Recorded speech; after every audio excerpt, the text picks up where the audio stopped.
अगर सपनों की कोई दुनिया होती तो क्या वो पाकिस्तान के ख्वाबों जैसी होती? हाँ, मतलब गाल फटे तो फटे पर नवाबी ना घटे। गजब है पाकिस्तान भाई साहब। मतलब 24 घंटे पहले पाकिस्तान अमेरिका का पैर दबा रहा था कि पापा पापा पैसा दे दो, घर में दाल चावल नहीं खाने को। $1 बिलियन जो है वो पैसा मांग लिया। उसके बाद फिर कहा पापा पापा बहुत मार रहा है इंडिया, घर में घुस घुस के मार रहा है इंडिया, प्लीज रोक लो, आप तो बड़े आदमी हो, आप बोलोगे तो शायद मान जाए वो।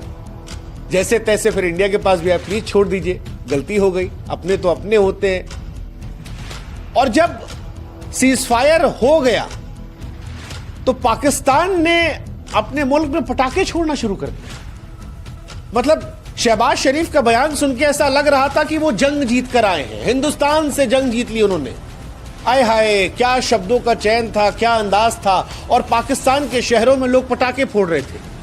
मतलब क्रिकेट में पाकिस्तान भले ही कभी विन कभी लन होता है, लेकिन वो पाकिस्तान जो 1947 से लेकर 2025 तक भारत से युद्ध में खाली लन लन लन कर रहा है, वो आज विन विन विन वाला जश्न मना रहा है। ऐसा लगा जैसे क्या जीत लिया है। ओ हो। हमको तो एक पल के लगा कि क्या ये जिंदा रहने की खुशी है कि हिंदुस्तान से जंग जो है वो उसमें बच गए। मतलब हार कर जीतने का एंजॉय करना, उफ, ये वाली कला जो है ये पाकिस्तान से आज हमने सीखा, जहां पर हकीकत को झूठ का झुंझुना थमाकर मौज लिया आता है। एक ऐसी सपनों की दुनिया बनाई गई जहां पर शर्मिंदगी को शान और फजीहत को फक्र में बदला गया। कमाल की दुनिया भाई साहब, मजा आ गया। मतलब हकीकत और ख्वाब का फर्क जो है वो पाकिस्तान के अंदर मिट गया है और वो जीत के जश्न मनाए जा रहे हैं। अद्भुत है, अद्भुत है। अब मतलब हमको तो वही लगा कि भगवान गरीबी दे दे, लेकिन ऐसी वाली गलतफहमी मत दे। वैसे पाकिस्तान के लोगों को गलतफहमी में जीने का मजा आता है। आज से नहीं, इतिहास पुराना है। आप कोई भी युद्ध उठा लीजिए, आप पाकिस्तान में किसी के मुंह पे माइक लगाइए, पूछिए भैया 47 में जो युद्ध हुआ था कौन जीता था, वो कहेगा पाकिस्तान। पूछिए 65 में कौन जीता था, कहेगा पाकिस्तान। पूछिए 71 में कौन जीता था, कहेगा पाकिस्तान। पूछिए 99 में कौन जीता, कहेगा पाकिस्तान। अब पाकिस्तान जीता था तो क्या उसके पास? कश्मीर 70% हमारे पास।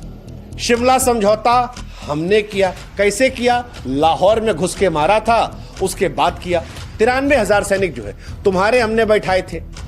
करगिल में हमने तुमको घदेड़ के मारा, जिस हिस्से में तुम कब्जा करने आए थे वो हमारे पास है। जिस सियाचिन में तुम बैठे थे वहां से ऑपरेशन मेघदूत से तुमको हमने लात मार के हटाया। लेकिन पाकिस्तान ने पूछ लीजिए, कहेंगे नहीं नहीं भाई साहब, जीते तो हम ही हैं, भारत कहां जीता है आज तक। ऐसे ही कहानी ऑपरेशन सिंदूर को लेकर है। इस बार भी उन्होंने गाना गाना शुरू कर दिया। 2019 में भी यही किया था। इंडिया ने जब पाकिस्तान के F-16 लड़ाकू विमान को गिरा दिया था और अभिनंदन को पाकिस्तान से शान से वापस बुला लिया था, तो पाकिस्तानी उसी में खुश थे कि जी चाय चाय चाय चाय चाय। अरे किसी ने उनको बताया क्यों नहीं कि भाई तुम्हारी संसद में कहा गया था कि बाजवा साहब के पैर कांप रहे थे, इमरान साहब की जो है वो फट के फ्लावर हो गई थी और वो कह रहे थे अल्लाह के वास्ते छोड़ दो वरना हिंदुस्तान धुआं धुआं कर देगा। और पिछली बार जो धुआं धुआं नहीं किया था वो इस बार कर दिया, घर में घुस के मारा। लेकिन इसके बाद ही पाकिस्तान की मीडिया और जनता जो है आए हाय हाय हाय, सोशल मीडिया से लेकर सड़कों तक जश्न का माहौल है, मानो कोई महायुद्ध फतेह कर लिया है। ये वही पुरानी कहानी है कि हार का मुंह देखकर भी जीत का तमगा जो है वो गले में डाल दो। गले में लगा तो है, फील तो आ रहा है, जीते हो सकता क्या है, गले में डाल लो, फील तो आ रहा है, फील कर लेंगे, जीत गए। वैसे भी सारा खेल जो है वो मन का है। Happiness is a state of mind. मतलब हमको एहसास हो गया कि पाकिस्तान के लोग हैप्पीनेस इंडेक्स में इंडिया से क्यों आगे हैं। हम बार बार सोचते थे कि पाकिस्तान में महंगाई हमसे ज्यादा है, बेरोजगारी हमसे ज्यादा है, भिखमंगाई हमसे ज्यादा है, लाचारगी हमसे ज्यादा है, क्रिकेट वो जीत नहीं पाते, और कुछ होने आता नहीं है, टीवी एक्टिंग उनकी चलती नहीं है, पिक्चरें उनकी आती नहीं है। ये पाकिस्तानी ग्लोबल हैप्पीनेस इंडेक्स में हमसे आगे कैसे हैं? अब हमको समझ में आया कि ख्वाबों को हकीकत बना लो तो हकीकत जो है वो ख्वाब से हो जाती है और सब अच्छा लगता है। ये वैसा ही है जैसा कोई जुआरी आखिरी चवन्नी बचने पर खुद को बादशाह समझ ले कि बादशाह है तो क्या हुआ, हाँ नमक रोटी खाएंगे लेकिन जो है स्वैग बादशाहत वाला दिखाएंगे। मतलब हमारे यहाँ रवि किशन साहब कहते हैं, जिंदगी झंड बा लेकिन तब्बो घमंड बा। पाकिस्तान ने एग्जैक्टली वही कर रखा है। सपनों की दुनिया का जिसका हकीकत से कोई वास्ता नहीं है, वहां पर वो खुश है, झूठ का गुब्बारा फुला रही है, जश्न मना रही है। और पाकिस्तान की आवाम जो है वो भी मजा ले रही है, क्योंकि झूठ की रेस में पाकिस्तानी सरपट दौड़ते हैं। उनकी जनता को ये ख्वाब बेचने में महारत हासिल है। बड़ा मजा आ रहा है। जनता भी नहीं पूछ रही सरकार से कि भैया